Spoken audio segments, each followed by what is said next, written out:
Uh, You're live, Hey, Simon. we are now live, and good morning. I'm Simon McDougall, the workplace warrior, and introducing my show today, Mancave Moments. I've got a special guest, Claire Wilding, and good morning to you, Claire. Good morning, Simon. Pleasure Right, to be here again. and I'm just going to put the clip on.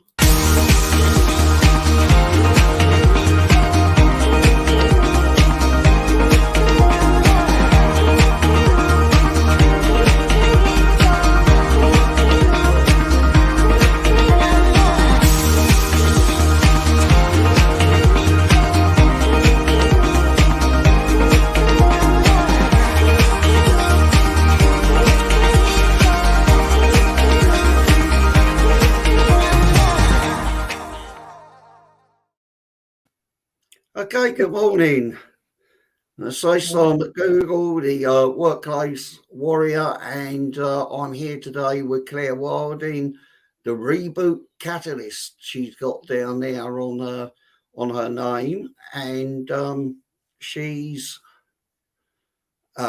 she's going to talk to us about her mental health journey and the work that she does around a program she calls the 4Rs. So, Claire, would you like to introduce yourself?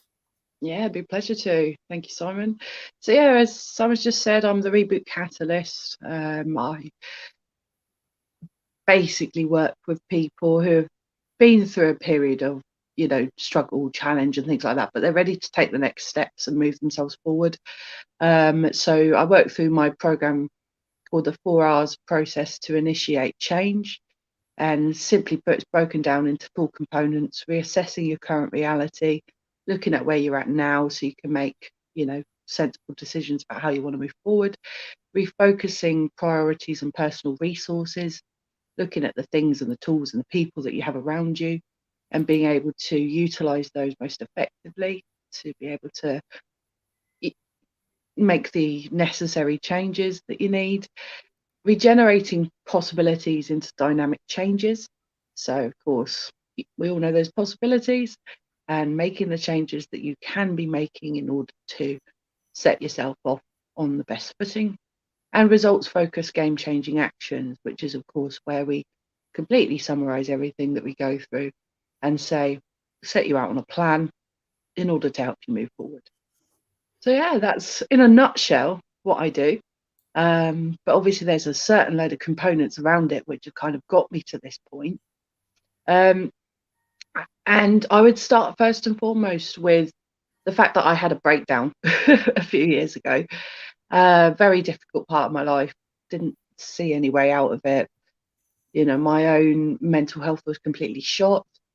I got diagnosed with depression, anxiety, and CPTSD, which is complex post-traumatic stress disorder. And it was a very, very challenging time of my life, as you can probably imagine. But from that point, I kind of said to myself, right, what do I have to do from this point? Because I don't want to be this person stuck in a rut. I don't want to be this person that is being dictated by their challenges. So I really worked very, very hard on myself within, the last couple of years that we've seen. Gave Yep. myself a lot more self-love, made choices based on the things that I need and the things that would help best support me, which included sort of, looking at the friendships and relationships that I had around me and all sorts of things like that in order to be on my best footing and be my best self moving forward. So, yeah, that's a little bit about my background. And thank you very much, Simon. Yeah, I know. I understand that the reason you become a coach is very much a part of that. Your journey of, as you say, you had a breakdown and, like many of us, hit rock bottom and had to build yourself up. So I assume that is where that your passion comes from to become a coach. Yeah, I would say partly. I always kind of had it in the back of my mind that I was going to work for myself one day. and I've been primarily in the health and social care sector as a professional for going on for about 10 years. So I've seen a lot of life, and I've been around a lot of people that have very different, you know, attitudes towards things, very different ways of coping with things, as well as, of course, having the opportunity to really look at life from a very different perspective. And Yeah. I think that has been part and parcel of, what I now claim to be wisdom. Obviously, wisdom's always developing, as we know from experiences. Excuse me. And it's really given me what I feel to be quite um, a strong grounding, because a lot of what I experienced within that particular sector was humanity. There's an awful lot of humanity in the world. There's an awful lot of things. Whereas if you kind of look at it from a perspective of, this person has a very different understanding of the world than I do, you can be very humbled by that. Yeah. And I'm very grateful for it. I'm very grateful for the relationships and the experiences that I've had over the years. But of course, coming from that professional background, it also gave me a very good grounding to be able to say, right, well, I have this experience. This experience is very valuable. I can make good judgments and decisions based on the things that I already understand about the world. Yeah. And I knew that moving forward, it would be something that would enhance my professional practice. I have a very good understanding of assessments, for instance. You have to be able to make a judgment around where someone is at in terms of their abilities, in terms of their focus, their priorities, and things like that. And you're able to make like a catch-all kind of understanding of a person, holistic. That's the word. A holistic assessment of a person with that in mind. And that's very helpful in my professional practice now, because you realize the impact that sort of attitudes have. You realize the impact that if someone's struggling with something physically, that their mentality is going to be impacted by that. And there's all sorts of things that it's really helped me with over the years. And I tend to use, part and parcel of my own experience in order to be able to be more compassionate with people. So it's great. But obviously, not everyone will have had the same sort of professional background as me. Some people are IT based. Some people are from the financial world. And obviously, you work towards your strengths, don't you?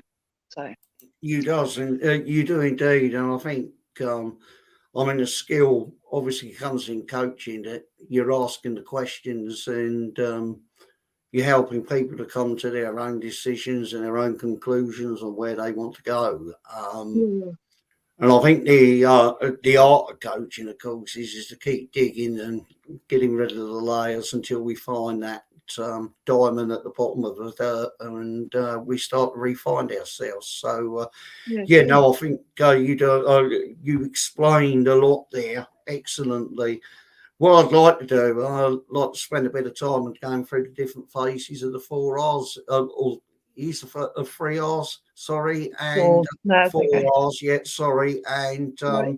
so that we, people get a good understanding of what that is, because I use a similar system myself when I'm coaching, and, I'll be interested to hear that approach.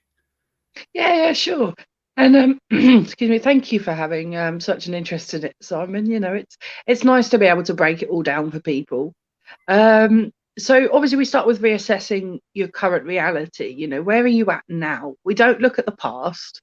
We don't look at, what you'd imagine counsellors sort of delve into, why have you made the decisions that you've made and things like this. We look at where you're at now, so we can work from a basis of, being current, and quite often when people sort of come to me, they are very frustrated, or they're at a point where they're like just fed up. They want to make a change that's going to actually move them forward in life, you know, whether that be changing their career or whether that be, you know, making better choices with the people that they surround themselves with, which obviously comes down to self-love. So Yeah.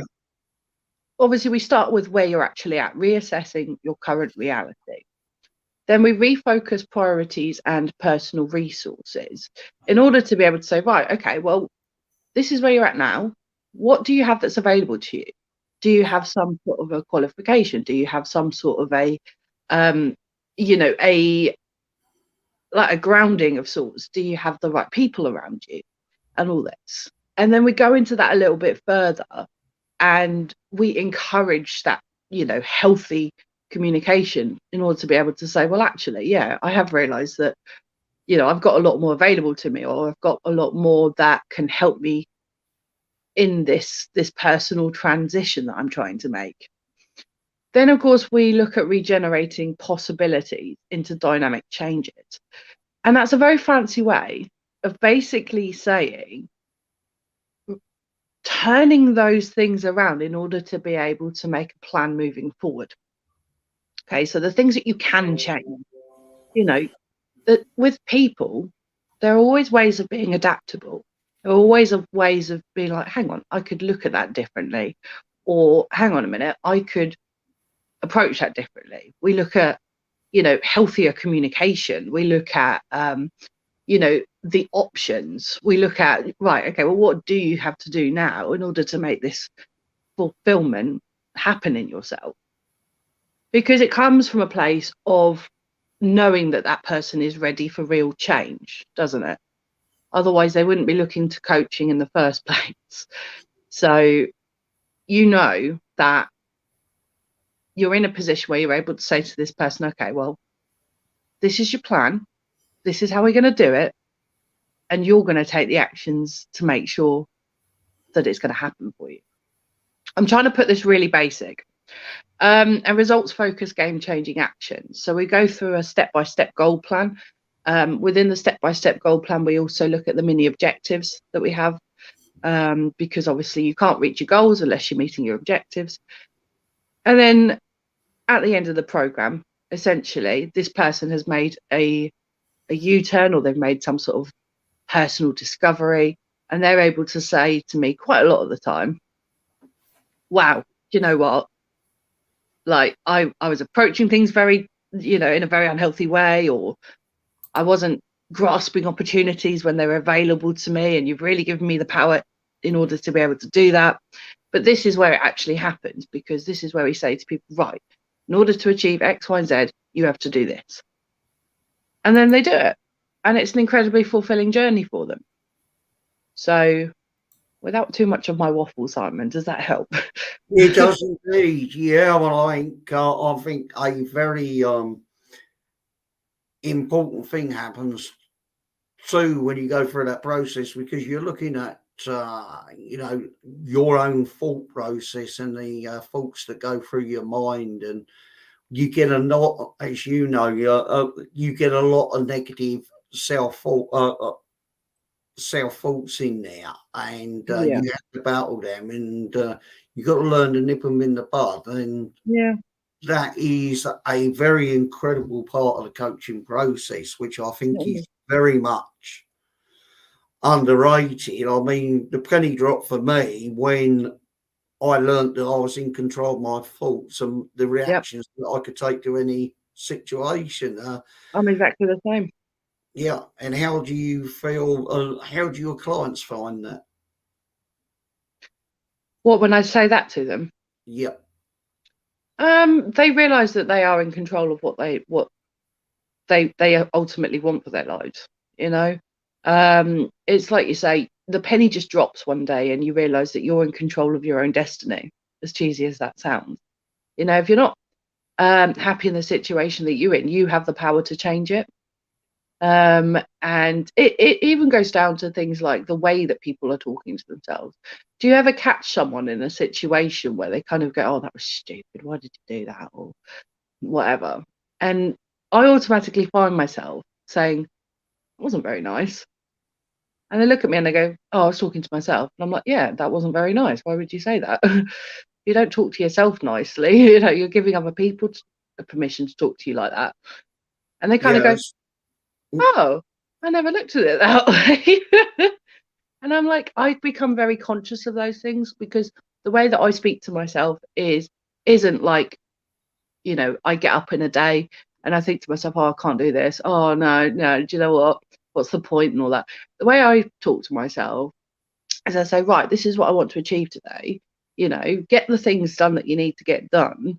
And then if you need a bit of a rest at some point, that's fair enough. But I don't have this voice going around my head that's saying, oh, for goodness sake, I should have done more, or blah, blah, blah. I have a voice that says to me, do you know what? I've really achieved a lot today. And whether it be a few things or a lot of things, I have a positive feedback loop in my head. Yep. And I think that's a thing that people really aren't very conscious of, because it's almost like programmed into you, isn't it? Like, you've always kind of said to yourself, oh, for goodness sake, you're stupid, or you're lazy, or you're this, or you're that. But when you consciously realize you can change that pattern in your head, all power to you. It's fantastic, because there's nothing that's going to stop you apart from yourself. You know, why Yeah, wouldn't you? absolutely. Why wouldn't you take a risk? Oh, well, because I don't have experience. Okay, well, you can get experience. You can try different things, and that will give you experience. Oh, but I don't have this, or I don't have that. Oh, someone's probably, you know, more likely to get it than me. For instance, a job. Well, you won't know unless you apply, and you won't be able to say that until you've applied everything that you've got, and then you will know the answer. Like, people stop themselves before they've even started. And I think it's very much down to the voice that they have in their head that is beginning to give themselves doubts before they've even tried. And I don't work like that. I try it. If it doesn't work out, fair enough. We find a different way of doing it. Or we say to ourselves, okay, well, it's not a thing that's going to happen right now, but if you do X, Y, Z, who's to say it's not going to happen in the future? You know? So things like that, I look at it very differently, I think. And that's something that I'm very proud of, because my mind doesn't tell me you can't do that. Well, yeah, absolutely. And I think, I mean, something that you're describing there is very much, I know when I started out on myself years ago, is imposter syndrome. And Yeah, I think you've described that quite well. I know that, you know, I'm thinking, well, why would anyone look at me? I haven't got qualifications. I haven't got this. I haven't got that. Well, I've got the qualifications now. But when I thought, well, you know, people are far more qualified to talk about this than me, when in actual fact, like yourself, the fact that you've got lived experience of a situation is far more valuable, I believe, to a client than some of the other medical types of counselling, psychotherapy, etc. thank you. I think, you know, obviously there's very different ways of doing things, first and foremost. Like when you Yeah. say with counselling requires a qualification. It Mm. requires your ability to be able to professionally make judgments, as well as, you know, using techniques and strategies that work within that particular profession. CBT, for instance, and, you know, there's things like intensive therapies, things like that. I don't play around with that stuff. But there is a technique that I use and I've learned an awful lot about, which is neuro linguistic programming, Yep. otherwise known as NLP in our world, isn't it? Now, neuro linguistic programming is essentially what it sounds like. You are using the language that you have, or the language that you can, you know, start to use in order to reprogram your thoughts. You know, so for the instance, in imposter syndrome, like you've mentioned, give yourself 5 affirmations for the day. They aren't going to be, oh, well, you know, I'm fat, um, I'm unemployed, I'm, you know, they're not going to be negatives. if that's how you look at things, they are going to be, right, okay, well, I'm awake. What do I want to tell the person that I'm looking at standing in the mirror? You are brave. You are strong. You are very capable. You have the power to change the things that you don't like about yourself. You know, they're uplifting, and they Yep. are, you know, empowering thoughts. They're not looking at yourself in the mirror and belittling yourself. They're looking at yourself in the mirror and going, this is me, and this is what I can do. These are the things that I have control over. And it starts with the way that you see yourself and the way that you think about yourself, doesn't it? First thing, from the first thing in the morning, as soon as you wake up, if you tell the person looking at you in front of the mirror, I can do anything, admittedly, don't go flying, don't go trying to fly. Okay, there are limits to these things. You know, be Yeah, sensible don't about try things. this at home. Yeah, exactly. You know, I can do anything. Okay, well, please don't be silly about it. Okay, we don't want people trying to walk through fire and things like that. We want people looking at themselves and going, do you know what? I have the power to make the decisions about the person that I want to be today. Do I want to be this person that's completely belittling themselves, you know, feeling sorry for themselves, blah, blah, blah? Or do I want to be a person that says, all right, well, today's a new day. Who am I going to be? And the more that you feed into that positive feedback loop for yourself, the better you will feel.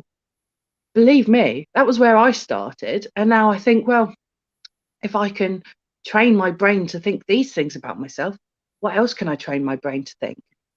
And that's ultimately where coaching is so powerful, because we use positivity in order to be able to empower people to make the decisions that are ultimately going to benefit their life, don't we? So Absolutely. Yeah, it's no, amazing. NLP, have to say, I've used it in the past. I've used it with the Paul McKenna books and the CDs that were provided with that. And I have to say, every now and again, when I'm slightly low in confidence, I go back to the confidence one, which has really, really worked well for me. And Yeah, yeah, I mean, NLP, when you start to look at the way that works and the way it affects the brain, I mean, what people don't realise is that the brain cannot tell the difference between reality and cannot and what is and what isn't going on, yeah, which is why visualization becomes a very, very powerful tool when you use it right. yeah, definitely.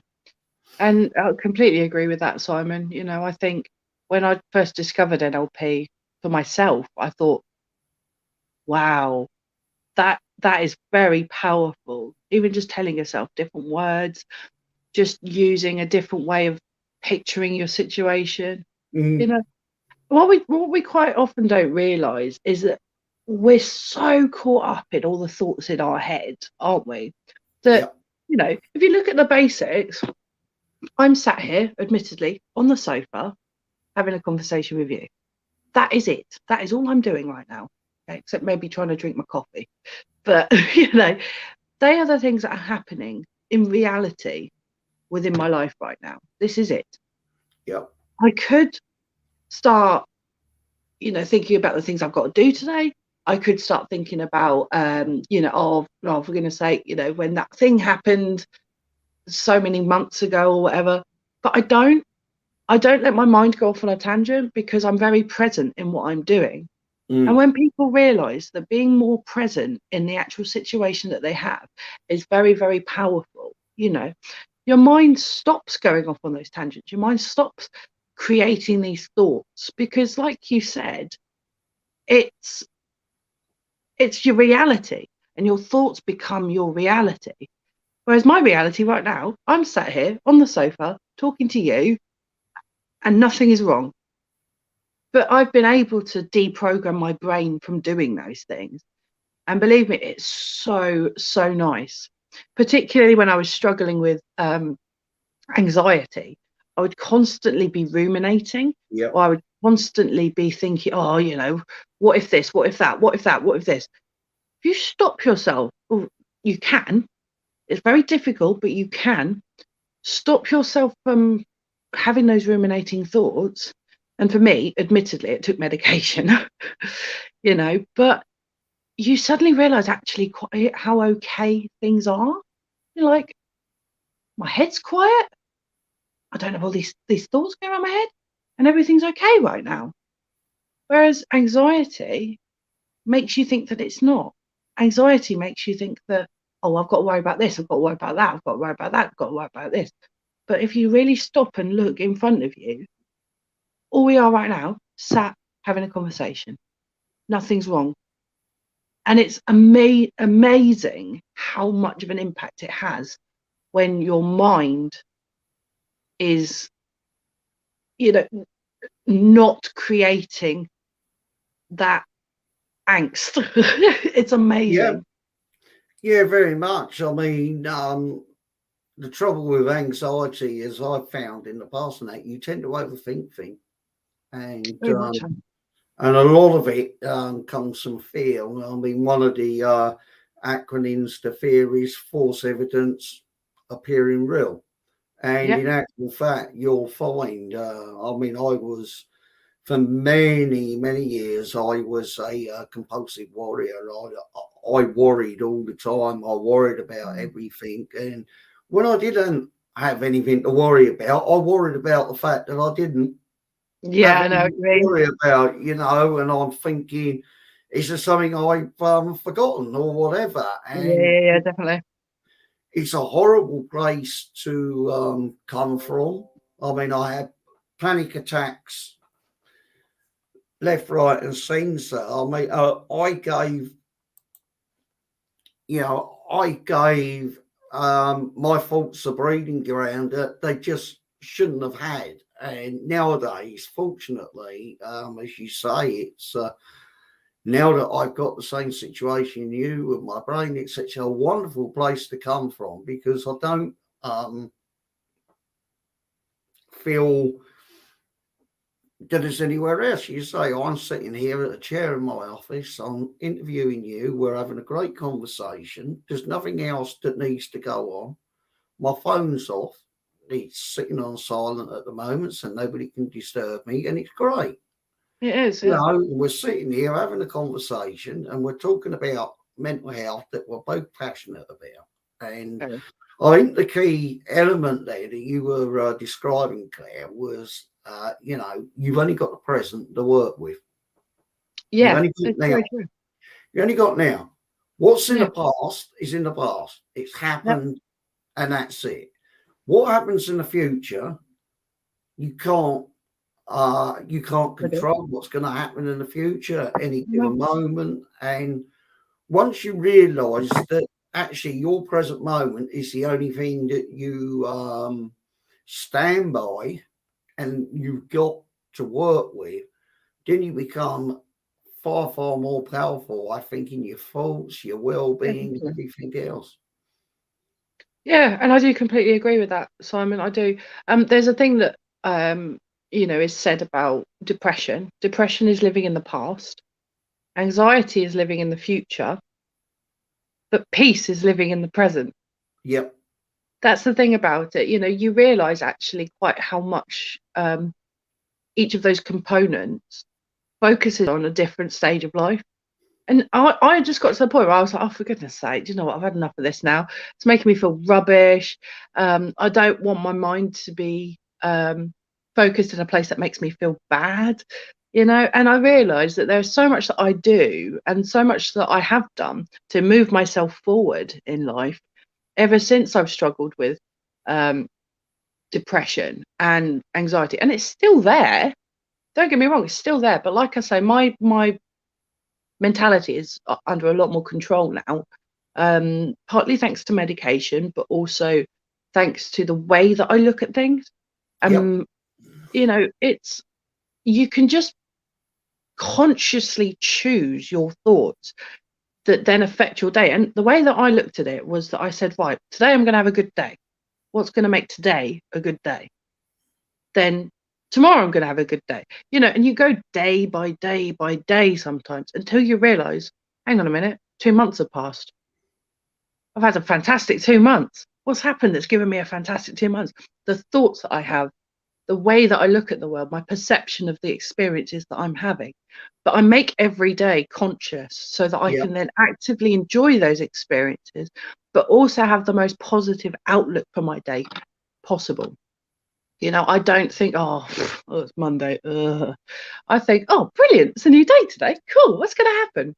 And if you consciously choose to look at things like that, you instantly have a better experience, because it's living the world in fascination. It's living the world in wonder. It's giving the world an opportunity to give you good experiences by just changing the way that you look at it.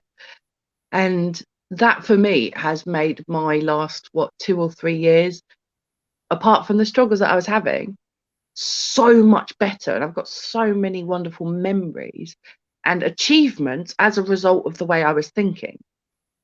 You know, I'm a just keep going kind of person. Just keep going, just keep swimming, if you like, and think, oh, brilliant. Oh, this last week's been great because I've done all this stuff. I've had these conversations. I've had a great experience doing this, and I'm celebrating the achievements that I'm making.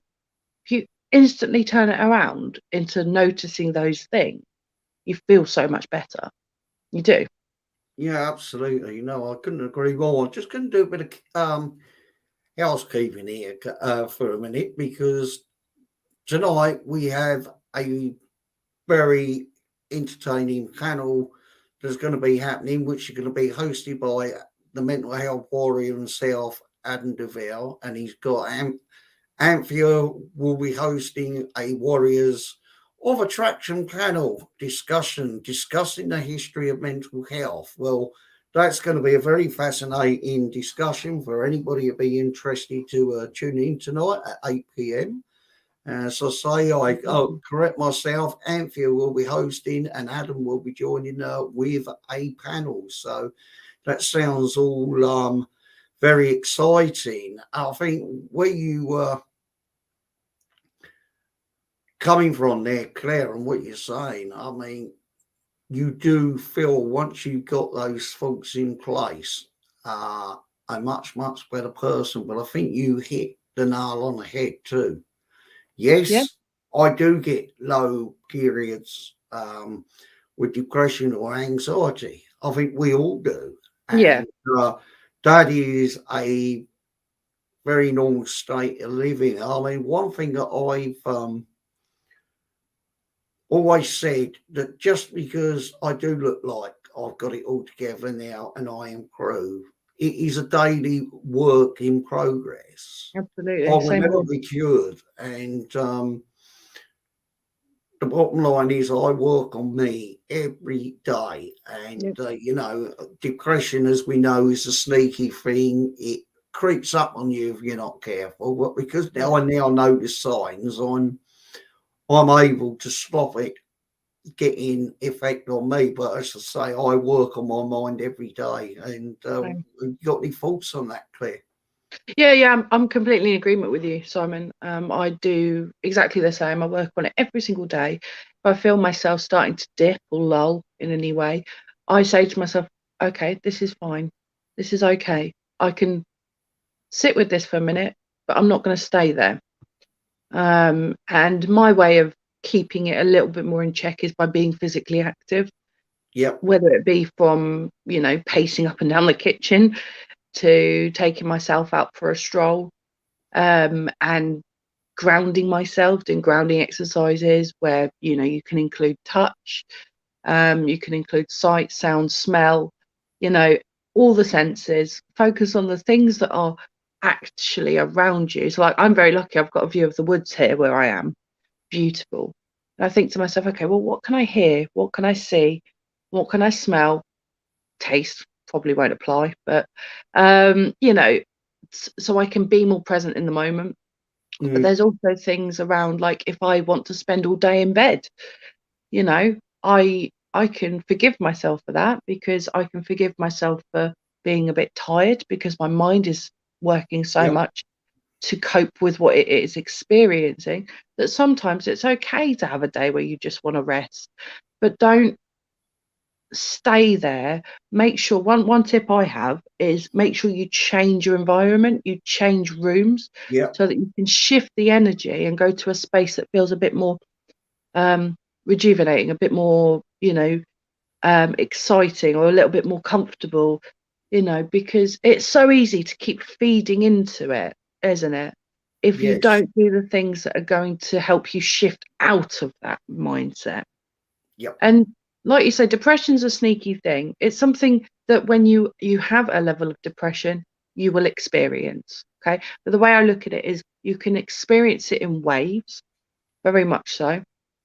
And I just say to myself, okay, well, today is a little bit of a down day. I need to be gentle with myself. Today is a little bit of a, you know, anxiety inducing day. My Yep. anxiety, I've noticed over the years, tends to be stress induced. So I ask myself, why am I stressed? What's stressing me out? What's giving me these challenges right now? And I distance myself from them. But I also look at myself, and I'm very compassionate with myself. I say, well, that's been quite a challenging time for you. It's no wonder you feel a little bit more anxious at the moment. But it's not something that I would say, I don't have any control over, because I can control the way that I am dealing with or looking at a situation. And a lot of the time I tend to do it in quiet. I tend to do it in a comfortable space for me. I tend to do it where, I can say to my partner, I'm doing a lot of thinking at the moment, but then when I'm out of um the worst of it, if you will, I can say, do you know what, I've been quite anxious about this at the moment. And it's good to have someone to talk to. It's good to have someone who understands, who knows you, and can Yep. understand why things are affecting you. But at the same time, peaks and troughs. There's always peaks and troughs with depression. There's peaks and troughs with anxiety. There's peaks and troughs with, if you have triggers to things. Yep. We're all very different people. We all experience things in different ways. Things happen that are going to trigger us more often than not. But for me, it's stress. I just try not to get stressed. That's the way I can keep it under control. For other people, it might be exercising. Mhm. For other people, it might be eating the right food. You have to know what does it for you, and you have to know the things that help you shift out of that headspace so you don't stay there. Yeah, thank Yeah, you. no, it's interesting the way you described that because I've learned over the years that um, I can now listen to my body. I know its rhythm and I know its pace, and I know when I'm at a low energy level. And yeah, no, I take my own advice that it's okay to not be okay, and Yeah, yeah, I may go and have a sleep. Again, I might just put some music on and just relax and let the world go by, because at that point self-care is so important, and once you definitely. recognize that you have to come first and not Mm. everyone else, Yeah, you're in a very good space to be able to deal with it, yeah, um, and that works for me. um, Being able to recognize that, it's like one of the things that you picked up there with the trough, the peaks and the troughs. I was always told, do not make any decisions when you're in a trough, that's good. because you're not thinking right. You're Hmm. not analyzing everything in a true reality. And Hmm. you need to be up at a peak or on the way up to a peak to be able to understand the situation more. And I mean, with me, it's come with maturity and learning a Mm. lot more about my body. Just out of interest, where are you when it comes to a morning routine?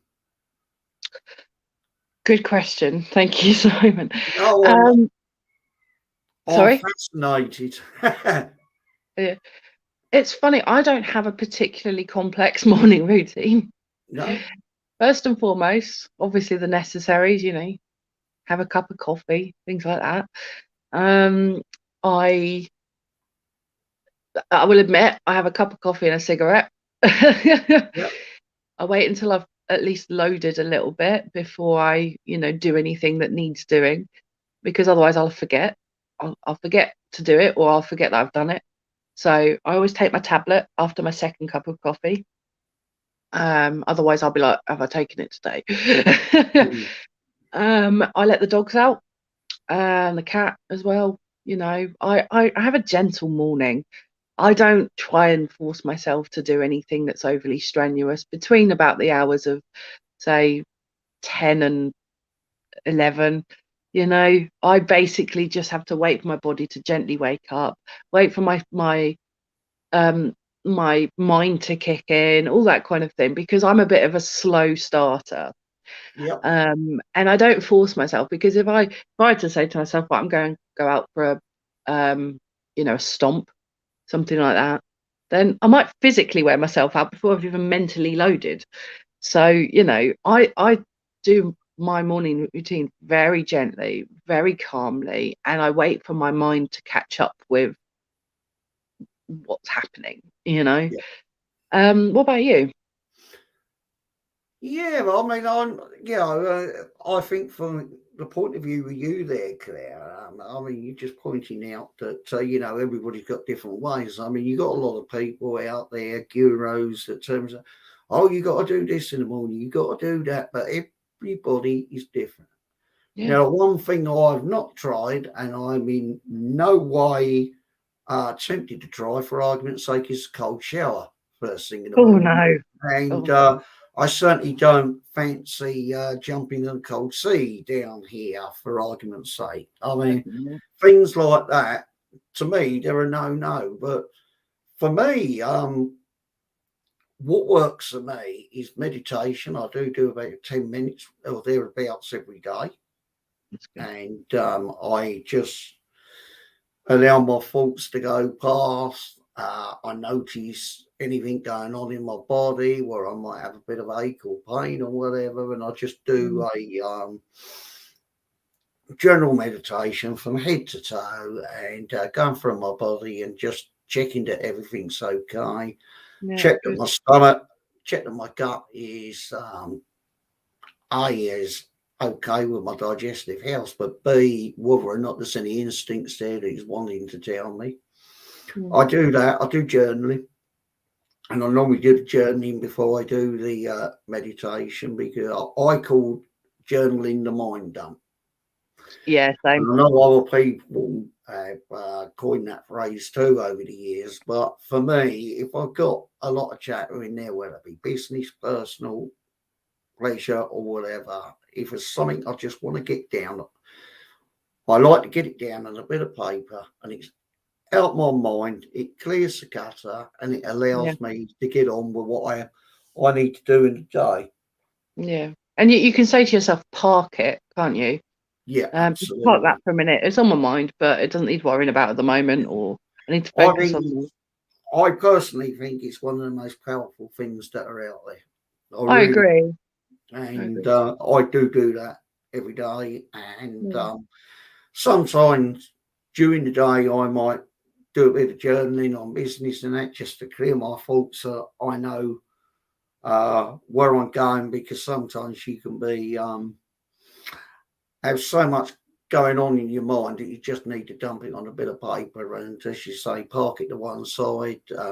Yeah. When it's a nice day, as it is today now, with a lovely frost down here first thing, but it's warmed up nice. Similar. I've got a lovely blue sunny sky out there. If I got time, I will go out and I'll have a 20-minute, half-hour walk just out. Yeah. Walking around the local area. I'm very lucky because I've got the countryside sort of 5 minutes up the road, and the other way I've got the seaside about 20 minutes, so it does work quite nicely. But you got an even better one than me there in Lou, because you're right on top of that lovely river down through Yeah. there. And Nice. yeah, no, I No must view in the admit, morning. you've got you've got a photograph up the other day on Facebook, and I was Mm. absolutely envious, and I thought, yeah, I've got to go back there. So yeah, that's a bit about my morning routine and what I do, and I tend to block out my work, my sections of the day that work to where I've got higher energy levels. They tend to be Yeah. first in the morning. I dip off a bit after lunch and I pick up again around about 3, 4 o'clock in the afternoon. You know, I do have that. I do have sympathy with the Europeans where they had the siesta, because I can see how valuable that can be at different Oh yeah, times. definitely. It's a Right. recharge, isn't it? It's a It good is. thing. It Yeah. is, yeah. I don't think I could drink wine like they do at that time of day and then go back to work. But there you go. Yeah. So, is there anything else you want to talk about, Claire? Because we got another 15 minutes, and Yeah, that's all right. I was just saying in relation to what you were just talking about. My mind was taking me to that I tend to peak between about 2 and 4 o'clock in the afternoon. That tends to be when I'm at my most inspired, my most creative, and things like that. And like you were saying with journaling, you know, it's good to get things down. It's good to write things down. I have notebooks everywhere. I'm always writing things down, whether I had an idea or if I had a reflection or if I think up a quote. I'm always scribbling stuff down. And I think to myself, that's pretty good actually. But if I didn't write it down, I'd probably forget about it. You know, so I have to write things down as I think of them. So hence why I've got notebooks all over the place. Or my laptop. If I'm on my laptop, I'm like, you know, and that's really helpful for me because it means that I can then develop those ideas or think, or why is that just popped into my head? And, you know, you can reflect on things as well, can't you? I'm not very good at journaling, I will admit, because I have quite a flighty mind. I tend to go from like one thing to the next quite quickly. But the thing about journaling is I could then have like if I have a big reflection on my day, or if I'm writing an article or something, it all comes out. Like yes, all of it comes down on paper. So I have to be in the right mindset for it. Or I have to be able to focus my thoughts on a particular topic. Otherwise, I would write a book, you know. So yes, yeah, I'm one of those. Like, there's so much going on up here that, you know, if I were to sit down and write it all and try to focus on, you know, say how I'm feeling today, it would go like this, yeah, wouldn't it? So you yeah, have to sit down and write about a particular topic or a particular reflection, and then just write it out. yeah, So that's why I'm not necessarily very good at journaling regularly, but when I do, there's an awful lot of detail there. But obviously it goes into things like my planning, it goes into yeah, things like my developments for new ideas and things like that. A lot of the things that people don't really know happen, but obviously they do. You know, you have to sit down with yourself and go, okay, well, would this work? Is this something that people want? Is this something that can, you know, be explored further? And it's really good to get them all down, really good, because then I can spend the evening going, oh, I was onto something there. Oh yeah, that's a good idea, you know. So that's the way that I do it. But in terms of my routine, I like I say, I peak about 2 to 4 o'clock in the afternoon when I'm at my most creative. yeah, yeah, I then use that time quite efficiently. Like I have a couple of hours. I yeah, sit down and I really write stuff, or I sit down and I really put things together. Because first thing is probably not the best time to do it because I'll forget. I'll be like, oh, hang on a minute. um, and last thing in the evening, I try to consciously have that as a wind down period. So whatever my day has entailed, I consciously sit down at the end of the day, relax with the other half, relax with the dogs, yeah, have that time as us time. And they all need separate bits of attention as well. So you need to have enough time put aside for all of them. yeah, absolutely. You know, I couldn't agree more with you there. There was something you just said, and I've just lost my thread for a minute. I was going to ask you a sort of a follow up question. Yes, yeah, I've got it now.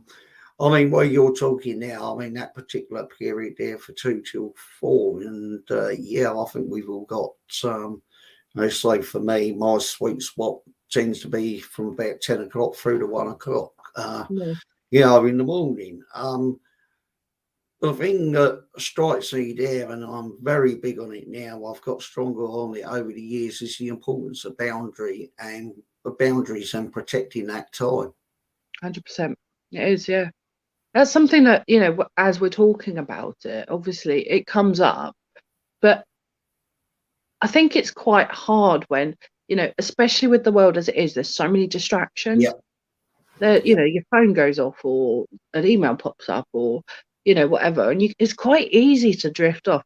In fact, there was something I learned when I was doing one of my, was it something to do with the corporate well-being facilitation yeah, stuff? There's about 20 minutes of pure concentration that you can do, but obviously it's a very high energy demand of your brain. It's that's like, correct. yeah, your power hour sort of, energy, isn't it? But it also takes less than 6 minutes for your brain to get distracted, especially in the modern world. Less than 6 minutes. If you Yeah, don't stay in that deep level of concentration where you get your most efficient work done, because of your phone going off or because of something happening, someone's at the door, whatever, then you can quite easily lose it, and it takes a long time for it to build up again. So I try to, not let others, not let messages, not let, try to reduce the animals distracting me, but it's quite hard. They can be quite needy. But you try to make your work zone as distraction free as possible, don't you? During the time that you want to get your most productive work done.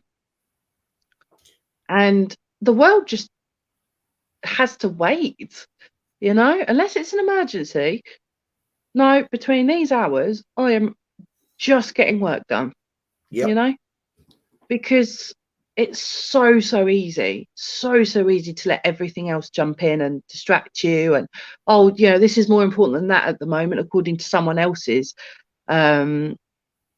schedule, but it's not to you. So you think, okay, well, that doesn't need a reply at the minute, put it down, deal yeah, with it later.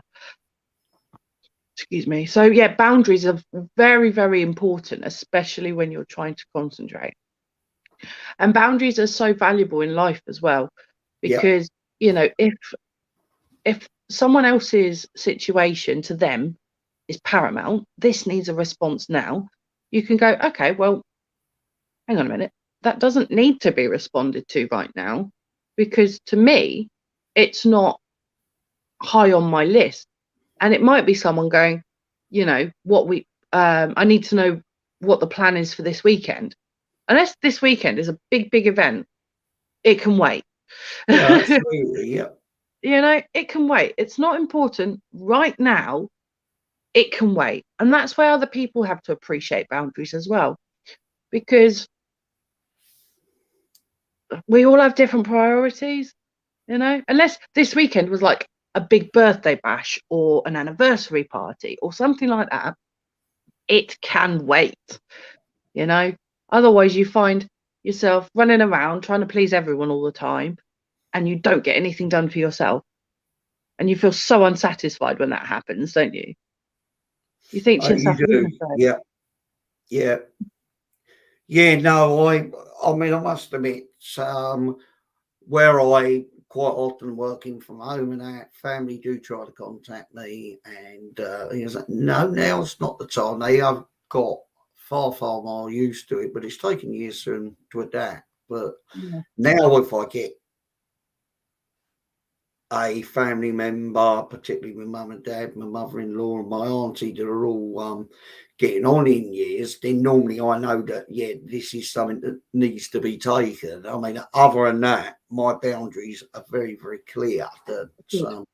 you know, I'm not being disturbed between these hours on anything other than my business and what Yeah, I'm actually dealing with. And I must admit, I mean, something there with the training that really caught me was, they reckon people the attention span has now gone from 12 seconds down to 8 seconds. And I thought, wow. And we on average are distracted every 2 to 3 minutes. Now, Mm. for me, if I'm doing an important bit of work, I don't want distraction, full stop. And Mm. I do put the phone on silent. I do completely. I don't leave my email open for a specific reason, and I Yeah. won't. Um, I went on Facebook on for so that I don't not picking up messenger messages in front of Mm. me and that, because I want to be able to concentrate, and just little things like that that I deal with to ensure that I protect my boundaries as far as I Yeah. possibly can. And I just let people know that, I'm not going to be available. I'm doing this, I'm doing that, and Mm. I get on with it. And Mm. I think that's very, very important. Have It you? is. I mean, he's one. We got just under 5 minutes. What kind of physical exercise do you enjoy other than walking? Paddle boarding. Yeah, Um, yeah, I like that one. It's gentle, but it's very good at, stabilizing a lot of the core muscles, a lot of the yeah, glutes, legs, and everything else. And it's a wonderful way to sort of appreciate and take in the scenery as well. Yeah, I yes, like yeah, paddle boarding. Um, what else? I have enjoyed cycling, but yeah, I don't have my bike here with me. So I used to love riding through the woods. I used to love sort of um, going off track and discovering somewhere different. And then realizing it'll take me about an hour or so to cycle back again. But I love all that stuff, like adventure and bit of mystery thrown in there. yeah. Um, what else? I can be quite creative. So I've always had this ambition actually that I'm kind of gradually working up to spray paint art. Yeah, And it's gone from being like upcycling furniture to started doing skateboard designs to obviously we want to build up to the monster, which is surfboards. So that's something that I quite enjoy as well. I love creative exploits and things like that. But yeah, just anything really. I'm quite a sort of I get naturally fascinated with things kind of person. If it's something that I don't know a lot about, I want to learn about it or I want to try it. And yeah, I think being a naturally curious person kind of gives me like a lot of different interests, which is quite cool. Yeah, thanks for asking. What about good. you? Yeah, yeah. No, I tend to be walking as much as anything. I do cycle now and again when I've got the time, and nowadays I'm very leisurely in comparison to what I used to do. Because I played a lot of cricket. I tend to go and watch it now. So yeah, I like my Mhm. I like spectator sport. Cool. That type of thing. But as I say, just going out for a walk with my wife along the prom or whatever, I Lovely. just enjoy that and enjoy the fresh air. Now we're coming towards the close of the show, and I'm just going to do again a reminder tonight that Adam will be on with Anthea, and they will be introducing a panel, and they're going to be talking about the power of attraction, but they're also going to be taking us through a history of mental health and a lot of background to that. So I think that's going to be very exciting this evening. So please tune in Thank you. to Mental Health Warriors TV, and Adam and Anthea will be your hosts. Have you got any closing remarks, Claire? You've got about a minute and a quarter. No pressure. No, I'm okay. I'm No, okay. that's Thank you ever so much again, Simon. no, that's Really enjoyed good. having a chat. I mean, once again, I've been enjoying. I've been enjoying our conversation with Claire today, and we found out a lot. So, yeah, thank you very much for tuning in, and thank you very much for listening. Pleasure. So, I will see you next week at 11 o'clock for Mancave Moments, where I will be having another guest on. And as I say, don't forget tonight at 8 o'clock, we have Adam and Anthea in their wonderful history of mental health, which, as Awesome. I say, I think is going to be very, very interesting. So thank you very much to all, and I'll see you next week.